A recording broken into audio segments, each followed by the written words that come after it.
I will start, okay? Yeah, I just typed. Okay. Yeah. Okay, so today we're gonna continue the chapter 6.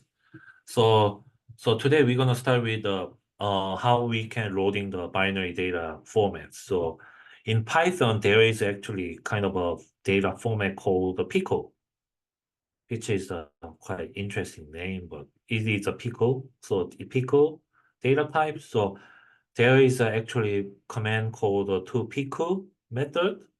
And then whenever you have you read some of the CSV or Excel file, whatever in here, you can actually converting that one as a pickle in here, like a toPickle method. So this one is actually kind of a very unique data type format, readable only in only in Python. Or maybe if you have any pickle object in a file, you can using the read pickle method to read the pickle file. And then also there is some of the other binary formats such as HDF5 and Oracle data or Apache Parquet file, which is what I am not familiar with. But hold on. Okay, there's something wrong with the what?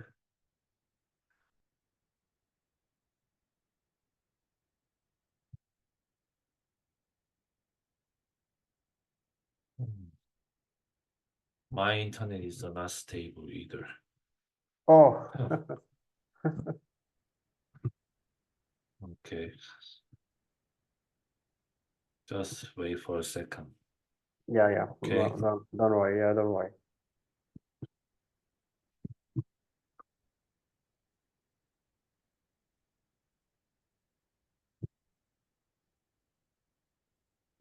Okay. Now you can see the screenshot. Okay, now you can see the screenshot, right? Yes. So these are the kind of a format like Apache Parquet, HDF5 or Oracle file. This is also another data format you can read by using the arrow package, like a arrow package. This one is actually allows you to importing all of these kind of a different data format into the Python. So you can reading, like for example, Apache Parquet is a read a Parquet like this, pd.read Parquet. And then also, and then in here, actually, this book actually give you some of the HDF file in the later section. But anyway, let's start with how we can importing the Microsoft Excel file. Because Microsoft Excel file is the most of the data file format commonly used by the people. So how you can read the Excel file is very simple. You just only like a pandas dot read Excel, right? And then you can put the some of the path information with the file name. And then you can call the XLS, like old version, or XLSX file, which is the newer data format. Whatever you want to call it, you can call it. And also, but before doing that, you have to install the OpenPyXL packages, and then XLRD packages. You have to install these two first. And then you can reading these file like a PDEX file, or maybe you can use the PD read Excel. And then you can also see the list of the spreadsheet name, like XLSX dot sheet name, gonna be give you the how many Excel spreadsheet is available inside that file. And then if you wanted to reading some specific data set from that spreadsheet, you can call the parse method. And then you can just try to define which spreadsheet name. By spreadsheet name, you can reading that data frame as a data frame. Okay? That's how you can do that. But as you can see here, when you're reading this Excel file like this, you will see that at the top row gonna be used as a kind of a column index. So we have to designating this one before reading that. So to do that, you have to put the Excel file parse special name gonna be I'm gonna reading this seat one, and then an index column you can designating that index column like a number of row or that row index number. Okay, and then you will see the top row gonna be defined as a kind of a column index in the data frame. This is how you can reading it. And then also you can do the read Excel and then special name like this. And then whenever you type that call variable, you can see these kind of data gonna be comes up. And also whenever you wanted to export your Python data file into the Excel, you can using this method called the Excel writer. And then you can first you can define the name and path, and then you can converting to that uh some specific data frame into that writer variable name, and then you can close that file. This one is the closing the file. And then this is just open the new file. And then in here, importing the data frame. And then after that, you closing it. Whenever you close it, it save it automatically by this Excel file. And then you can see that there is a file gonna be created in your folder. Okay? That's how you can using that one. And then using HDF file format is also pretty the same, but the packages you have to use is the PyTable package. So if you're using the Anaconda or Conda, Miniconda, etc., you can just type in your Anaconda command. You can just type the conda install PyTable. That gonna be allows you to install that packages, and then you can using these packages in the Anaconda in the Python notebook or maybe Spider, etc. Okay, and then it is also very pretty the same. So whenever you have a data frame gonna be created like this, and then you can just try to designating the store HDF store name, and then you can store that one as an object one as a spreadsheet, and then a column gonna be you can actually frame that column as an A, and then you can store it as an HDF file. Okay, and then whenever you try to code that object one as a data frame, you can just call the store bracket and object one. They're gonna give you this kind of a set of the values like this, because it's a kind of a 100 rows of the normal randomly choosing the value from the standard normal distribution here, right? And then also you can just set the kind of a put the another object name and then a frame, and then you can select the table, and also you can also selecting this object by using the sum of the conditions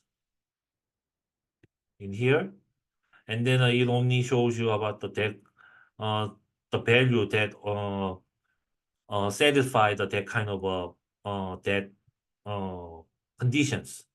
Okay, so that's how you can using this, how you can using the HDF file kind of file. Or if you have any HDF file, you can actually read HDF, and by using the read HDF method, you can actually reading it. And then, but to do that, you actually designating what is the object name gonna be?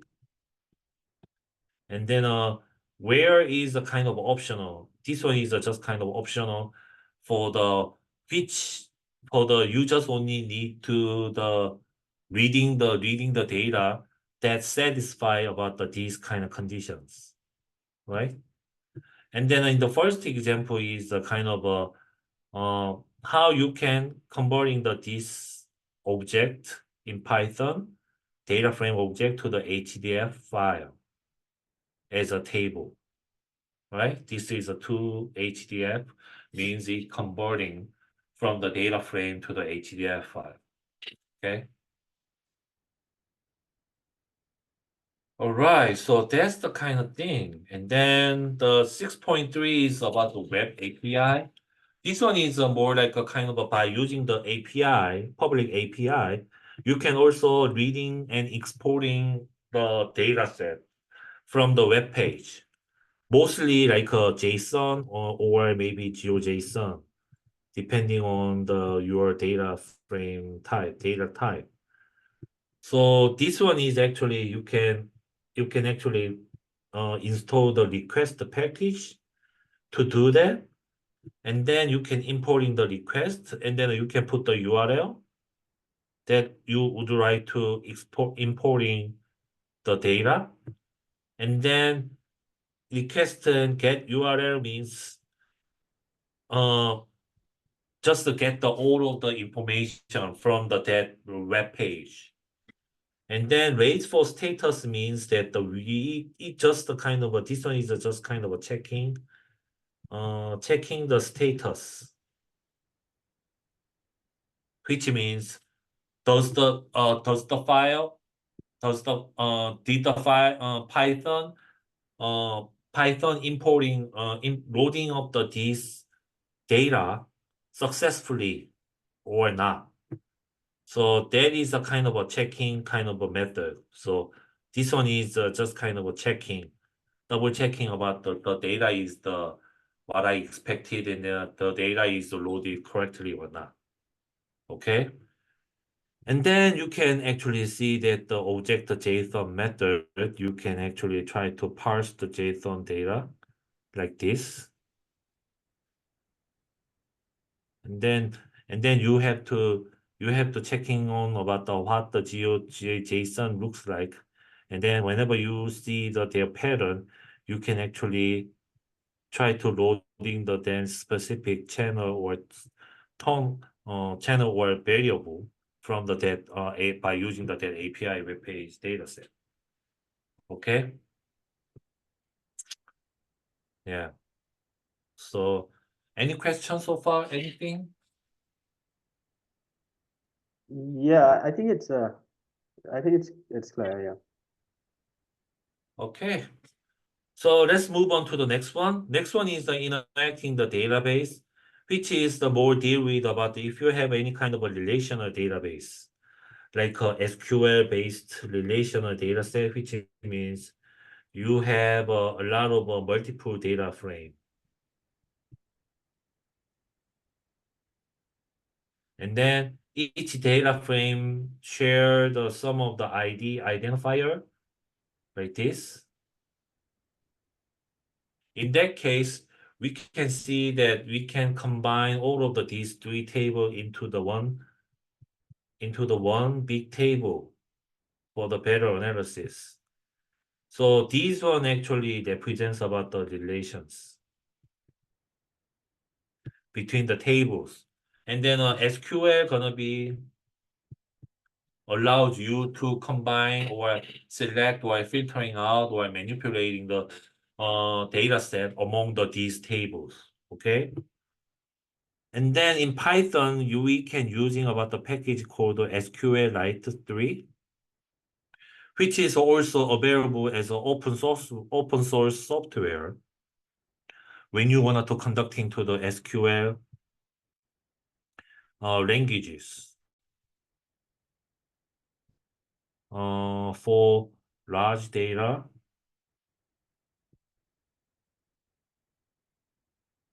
Large data processing. Okay. And then in here is actually give you about a very simple query. Like we can create the table called the name called the test. And then in that test, there is a 4 different variable column. And then A gonna be the character with the 20 character. B is also 20 character. C is the real number, and D is the integer. You can just define the column name and column type by like this way. Okay? And then you can try to connecting that SQLite Yeah, into the I mean Python. Yeah. the way the query is written, it's just like in a doc string, like it's making comments, you know? It could be confusing. Hmm? You get me? I mean the query, Mhm. it's it's written in some kind of a doc string. Like in Python, when you have your function, then you have the doc string to define to give a basic overview of what the function is doing. Yeah. So I mean, Yeah, that might be. you could Yeah. easily confuse it to a comment when it is actually a query. That's the point I'm just trying to make. Okay. But anyway, SQL query is just kind of what is called a single query languages, and then that single query actually allows us to the filtering out or screen or manipulating our data set. And sometimes we can creating the another data table deviated from the original data set. And then you can try to call the executive query to check your query is executable, and then commit, and then you can just kind of inserting the some of the data set here, like a con executive summary, and then this stmt data, uh, stmt, and then the data itself. And then you can go to the con comment. You can actually have a this execute function, and then to select every column from the test table. That is, you can reading the everything, and then you can also click the patch all function to patching all of those data set. Okay. So these are the kind of things, and then you can also for the better kind of data management by using the SQL. The other also comes to about the uh this recommend about the install these packages like Yeah, SQL Alchemy. alchemy.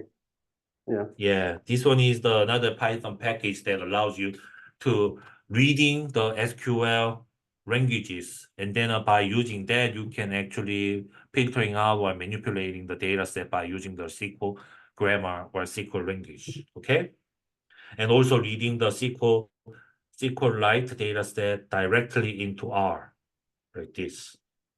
Okay, and then you can also using this SQL command for the DB to filtering out or monitoring or evaluating the data quality by using these kind of SQL languages inside the Python. There is a lot of packages you can use, but SQL Alchemy, and then Yeah, seems SQL alchemy seems to be yeah, more straightforward, you know. yeah, right. Yeah, Yeah, it seems so to be more this one can straightforward. be used, yeah, for the when you have SQLite data. SQLite is actually there is a software called SQLite, so Mm. you can feel free to downloading that SQLite, and then whenever you create or importing the data into this SQL file data format Mm. inside the SQLite, you can actually dividing the any kind of these kind of uh these kind of command. You can actually try to edit or processing your data set. So this one is the what is called SQL languages, with SQL languages comparability to the one another. Okay, because we actually using the SQLite as a freeware, or maybe you can also check on the MySQL, which is the Microsoft SQL, or NoSQL, which is the not ordinary database. And then also there is also called the PostgreSQL. This one is actually more like a useful for the when you have handling the special data. Oh, Because in the under the PostgreSQL there is another add-on called the PostGIS. This one is actually kind of allows you to conducting the some of the special data exploration or special data manipulation or special database design or special database manipulation processing, or sometimes you can try to do the some of the very simple special data analysis by using the PostgreSQL, especially for the PostGIS kind of add-on. Okay, and then most of the SQL gonna be SQL kind of a data processing gonna be conducting by the MySQL, or SQLite is a kind of a freeware, so you can feel free to downloading it, or maybe you can just kind of install this SQL Alchemy and then try to do the SQL languages inside the Python like this. Okay. yeah. So there is a lot of way you can have access to this SQL database. And then the SQL database is a very, very kind of a complicated, or at the same time, very effective data format when you have an extremely big database Yeah, with a sure. lot of a table which are associated with one another. So maybe if you have a lot of a multiple table like this, and then this is actually what is called a relational database.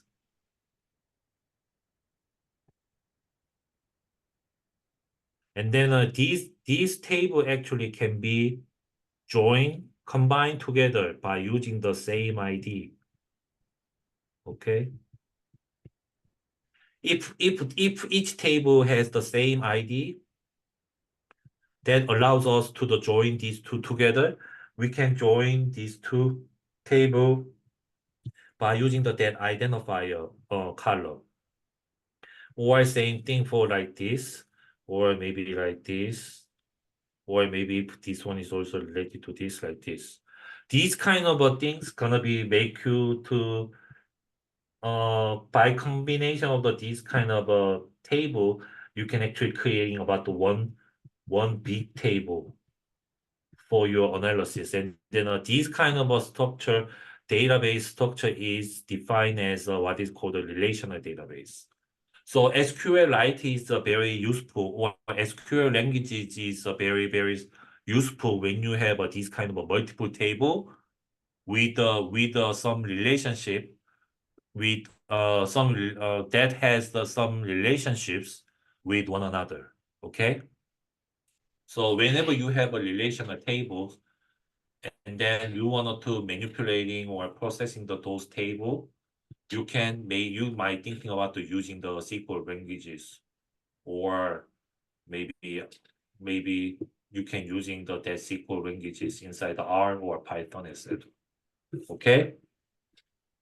Yeah, so this is it. So this is the end of the chapter 6. So any question?